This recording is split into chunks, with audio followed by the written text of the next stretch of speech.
प्राचीन काल में एक गरीब पुजारी हुआ करता था।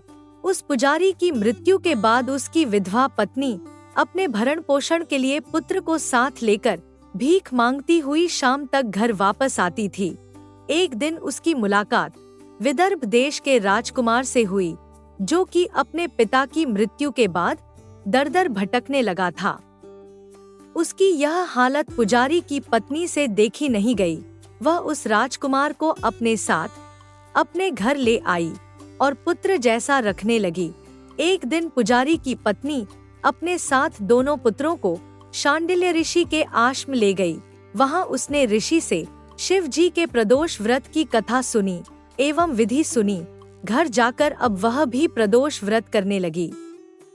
अंशुमति के माता पिता को वह राजकुमार पसंद आया और उन्होंने कहा कि शिवजी की कृपा से हम अपनी पुत्री का विवाह आपसे करना चाहते हैं। क्या आप इस विवाह के लिए तैयार हैं? राजकुमार ने अपनी स्वीकृति दे दी और उन दोनों का विवाह संपन्न हुआ। बाद में राजकुमार ने गंधर्व की विशाल सेना के साथ दुश्मन पर हमला किया और घमासान युद्ध कर विजय प्राप्त की तथा पत्नी के साथ राज्य करने लगा। वहां उस महल में वह पुजारी की पत्नी और पुत्र को आदर के साथ ले आया तथा साथ रखने लगा। पुजारी की पत्नी तथा पुत्र के सभी दुख व दरिद्रता दूर हो गई और वे सुख से अपना जीवन व्यतीत करने लगे। एक दिन अंशुमति ने राजकुमार से इन सभी बातों के पीछे का कारण और रहस्य पूछा।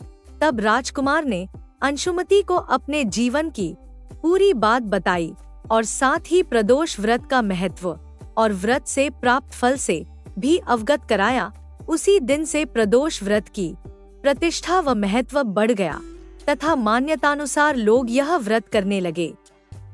कई जगहों पर अपनी श्रद्धा के अनुसार स्त्री पुरुष दोनों ही यह व्रत करते हैं।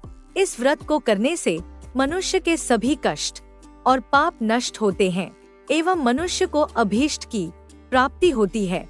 हिंदू कैलेंडर की तिथियों के अनुसार 13वें दिन यानी त्रयोदशी के दिन प्रदोष होता है।